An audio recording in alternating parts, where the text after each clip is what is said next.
جو مناظرہ ہوا اس میں ایک مثال آئی غلامی کی. اسی طریقے سے ایک اعتراض آیا حضرت عائشہ رضی اللہ عنہا کی عمر سے متعلق. یہ دونوں مسئلے بھی یوٹیلیٹیرینزم سے جڑے ہوئے ہیں. مثلا غلامی کا مسئلہ ہے. امریکہ میں غلامی 1880 میں ختم ہوئی ہے. 1880 میں ایک صدر تھا ابراہم لنکن, اس نے ایک قانون پاس کیا اور اس قانون کی روشنی میں ایک دستخط کے نتیجے میں امریکہ کے جتنے بھی سیاہ فام غلام تھے وہ سارے کے سارے آزاد ہو گئے. اور اس کے بعد وہاں جنگ چلی جو کہ جس کو خانہ جنگی کہا جاتا ہے. اس جنگ میں جو علاقہ تھا امریکہ کا, جنوبی صوبے ایک طرف تھے اور شمالی صوبے ایک طرف تھے. شمالی صوبوں میں کھیتی زیادہ ہوتی ہے, جنوبی صوبوں میں کھیتی کم ہوتی ہے. یہاں انڈسٹریلائزیشن تھا, یہاں فیکٹریاں لگ رہی تھی, کمپنیاں آ رہی تھیں. تو جو شمالی صوبے تھے ان کا دعویٰ یہ تھا کہ نہیں, ہمیں ان کالوں کو غلام رکھنا ہے, اور اس لیے رکھنا ہے کہ ہمیں کھیت میں کام کرنے والوں کی ضرورت ہے. جب کھیت میں کام ہوگا تو ملک کی معیشت مضبوط ہوگی, ملک کی معیشت مضبوط ہوگی تو جس طریقے سے گوروں کو کھانا ملے گا کالوں کو بھی کھانا ملے گا. یوٹیلیٹیرینزم کی بنیاد پر غلامی بالکل صحیح ہے, یہ ان کی دلیل تھی. یہی دلیل وہ غلامی کو جسٹیفائی کرنے کے لیے دے رہے تھے. شمالی صوبے اخلاقی بنیادوں پر یہ کہہ رہے تھے کہ نہیں, رنگ اور نسل کی بنیاد پر مساوات ہونی چاہیے, ہم کالوں کو اپنا غلام نہیں رکھ سکتے, ان کو آزادی دینی چاہیے. یہ الگ بات ہے کہ ان کا جو خفیہ ایجنڈا تھا وہ کچھ اور تھا.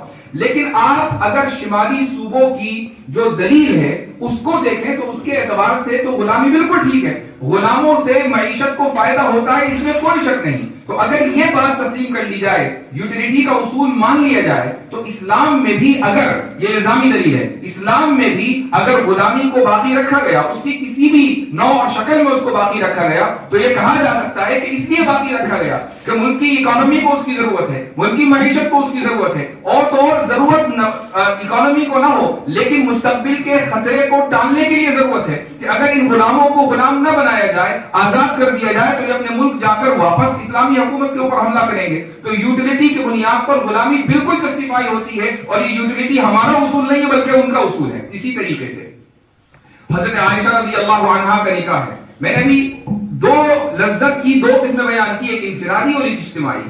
انفرادی کیا ہے کہ آپ کو دو چیزوں میں سے ایک چیز پسند آ رہی ہے, آپ نے ایک کا انتخاب کر لیا. اگر اسی اصول کو لے لیا جائے, اگر اسی اصول کو لے لیا جائے تو دنیا میں کسی بھی شخصیت کے اوپر آپ اعتراض نہیں کر سکتے کہ اس نے فلاں عورت سے یا فلاں لڑکی سے کسی بھی عمر میں نکاح کیوں کیا. اس کو پسند آ رہی تھی اس لیے کیا, آپ کے اصول کی بنیاد پر کیا. ہمارے اپنے اصول تو بہت بلند ہیں, جب ہم اپنے اصول کے اوپر بات کریں گے تو ہر چیز کو اخلاقی اعتبار سے ضرور ثابت کریں گے. لیکن جب ہم آپ کے اصول کو سامنے رکھتے ہیں تو پھر ایک مرد 9 سال کی بچی سے نہیں 2 سال کی بچی سے بھی نکاح کرے گا تو آپ کے اصول کے اعتبار سے یہ چیز اخلاقی ٹھہرے گی. اب وہ مجبور ہیں کہ آپ ان کو ڈیفینسو پوزیشن میں جب لے کر آ جائیں تو وہ مجبور ہیں کہ ان چیزوں کا جواب دیں. جب سوال یہ ہوتا ہے کہ حضرت عائشہ رضی اللہ عنہا سے آپ صلی اللہ علیہ وسلم نے نکاح کیا, حضرت عائشہ تو اتنی عمر کی تھی اتنی عمر کی تھی, تو آپ سیدھا پوچھیں بھائی کتنی عمر کی ہونی چاہیے. ایک ایسی عمر کی کو آئیڈینٹیفائی کیا جائے, منتخب کیا جائے کہ پوری دنیا کی آبادی اکراس اسپیس اینڈ ٹائم, یعنی ہر زمانے میں اور ہر دور میں اور ہر جگہ اس عمر کے اوپر متفق ہو. ایسی کوئی عمر دنیا میں متفق علیہ نہیں ہے. چائنا میں 21 سال ہے, انڈیا میں 18 سال ہے, امریکہ کے بہت سے صوبوں میں 14 سال ہے, کہیں کچھ ہے کہیں کچھ ہے. آج کے دور میں اور آج کی تاریخ کی بات ہو رہی ہے. ماضی میں آپ چلے جائیں تو 9 سال 10 سال 11 سال 12 سال یہ بالکل عام معمول تھا. بلکہ آپ اپنے بڑوں سے پوچھیں, آپ اپنے والدین اور اگر دادا دادی حیات تو ان سے پوچھیں کہ ان کے والدین اور دادا دادی نے کس عمر میں نکاح کیا تھا, تو ہر ایک بتائے گا کہ ہم 12 سال کے تھے یا ہمارے دادا دادی 12 سال کے تھے, کوئی 9 سال کا تو کوئی 10 سال کا. تو پوری دنیا کے اندر یہ چیز بالکل عام تھی. تو خلاصہ کلام یہ ہے کہ آپ ملحدین کے اصول کو لیں, ان اصول کے اوپر اعتراضات قائم کریں اور اس طریقے سے جواب دیں. اس کے لیے ضروری ہے کہ مغربی تہذیب کا مطالعہ ہونا چاہیے, لبرلزم کا مطالعہ ہونا چاہیے, سائنٹزم کا مطالعہ ہونا چاہیے, ڈارونزم کا مطالعہ ہونا چاہیے. جب ان ازمز کا آپ کے ذہن میں مطالعہ مستحضر ہوگا تو تبھی آپ ان کے اعتراضات کا, ملحدین کے سوالوں کا آپ اعتماد کے ساتھ جواب دے سکیں گے. یہ یاد رکھیے کہ یہ جو اعتماد آپ کے اندر آتا ہے, یہ اعتماد مطالعے سے, اور مطالعہ بھی ایک مخصوص مطالعہ یعنی علم کلام کا مطالعہ. جب آپ علم کلام کا مطالعہ کریں گے اور اس انداز سے کریں گے کہ مجھے کل جواب دینا پڑ سکتا ہے, مجھے کوئی اسکول کا بچہ یا کالج کا اسٹوڈنٹ، یونیورسٹی کا اسٹوڈنٹ، کوئی ملحد، کوئی مرتد، کوئی تشکیک کا شکار شخص مجھ سے اگر سوال کر لے تو میں کیسے جواب دوں گا؟ اس نیت سے اگر آپ علم کلام کی کسی بھی کتاب کا مطالعہ کریں گے تو ہر لائن سے آپ خود ہی وہ اصول مستنبط کرتے چلے جائیں گے کہ جن کی بنیاد پر آپ کل انشاءاللہ جواب دینے کے قابل ہوں گے۔ مثال کے طور پر یہ جو میں نے ابھی بات کہی کہ ملحدین کے اصول ہیں وہ کبھی ٹکتے نہیں ہیں، ٹوٹ جاتے ہیں، کبھی ان کا اصول منطبق ہوتا ہے، کبھی ان کا اصول منطبق نہیں ہوتا۔ اب یہ چیز کہ جب جو ہر جگہ منطبق نہ ہو، ٹوٹ جائے، یہ چیز معیار نہیں ہو سکتی، شرع عقائد سے کیسے ثابت کریں گے؟ شرع عقائد میں اسباب علم کی بحث میں ایک چیز لکھی، عبارت لکھی ہوئی ہے کہ نظر میں کبھی کبھی عقلاء کا اختلاف ہوتا ہے، ایک کے نزدیک نظر کے ذریعے ایک نتیجہ نکلتا ہے تو دوسرے کے نزدیک اسی نظر سے دوسرا نتیجہ نکلتا ہے۔ یہاں امام تفتزانی رحمہ اللہ کیا کہنا چاہ رہے ہیں؟ وہ یہ کہنا چاہ رہے ہیں کہ اگر نظر کے ذریعے، ترتیب عقل کے ذریعے نتائج مختلف ہو رہے ہیں تو نظر ذریعہ علم نہیں ہے، معیار نہیں ہے۔ اسی طریقے سے نتیجہ نکلتا ہے تو دوسرے کے نزدیک اسی نظر سے دوسرا نتیجہ نکلتا ہے۔ یہاں امام تفتزانی رحمہ اللہ کیا کہنا چاہ رہے ہیں؟ وہ یہ کہنا چاہ رہے ہیں کہ اگر نظر کے ذریعے، ترتیب عقل کے ذریعے نتائج مختلف ہو رہے ہیں تو نظر ذریعہ علم نہیں ہے، معیار نہیں ہے۔ اسی طریقے سے آپ نے یہاں سے یہ اصول نکالا کہ میں نے یوٹیلیٹرینزم کا مطالعہ کیا ہے، میں نے گولڈن پرنسپل کا یا اسی طریقے سے ہارٹ پرنسپل کا مطالعہ کیا ہے، یہ اصول کہیں تو منطبق ہوتے ہیں، کہیں منطبق نہیں ہوتے، کہیں ان کا نتیجہ کچھ نکلتا ہے اور کہیں ان کا نتیجہ کچھ نکلتا ہے۔ اس کا مطلب یہ ہوا کہ عقلاء کا اس بات کے اوپر اتفاق ہے کہ اگر ایک اصول کے نتائج مختلف ہوں تو پھر وہ اصول نہیں ہے، وہ فرع بھی نہیں ہے، وہ اس لائق نہیں ہے کہ اس سے کسی چیز کا استنباط کیا جائے۔ آپ نے شرع عقائد سے ہی اس مسئلے کو مستنبط کر لیا اور حل کر لیا۔ تو اب تو ماشاءاللہ شرع عقائد اور اس طرح کی جو علم کلام کی کتابیں ہیں ان کے تعلق سے ہمارے طلبہ میں شعور پیدا ہو گیا، اور یہ ایک بہت خوش آئند بات ہے۔ لیکن ہمارے دور میں اور اس کے بعد جو چند سال کا عرصہ آیا اس میں شرع عقائد کے تعلق سے یہ سمجھا جاتا تھا کہ بھائی امتحان کی کتاب ہے، اس کو نوٹس کے ذریعے اس کو رٹا مار لو اور امتحان دے دو، کسی طریقے سے نمبر آ جائیں گے اور دورے میں پہنچ جاؤ۔ لیکن یہ دراصل ہمارے اکابر کی فراست اور ان کی ذہانت ہے کہ انہوں نے ایسی کتاب کا انتخاب کیا ہے نصاب تعلیم کے لیے جو دنیا کے بہت سے مدارس میں جس کو چھوڑ دیا گیا، اور اگر پڑھایا جاتا ہے تو عذاب قبر سے پڑھایا جاتا ہے۔ میں کہتا ہوں کہ عذاب قبر تو ملحد کو بعد میں ہوگا، جب وہ مرے گا، مرنے سے پہلے کے جو مسائل ہیں وہ تو پہلے لکھے ہوئے ہیں، اس کو پڑھنا بے انتہا ضروری ہے۔ تو ہمارے اکابر نے اس کتاب کا انتخاب کیا اور اس کتاب کو نصاب کا حصہ بنائے رکھا۔ آج الحمدللہ یہ اویئرنس، یہ رجحان ہو رہا ہے کہ اس کتاب کو صحیح طریقے سے پڑھ لیا جائے، سمجھ لیا جائے۔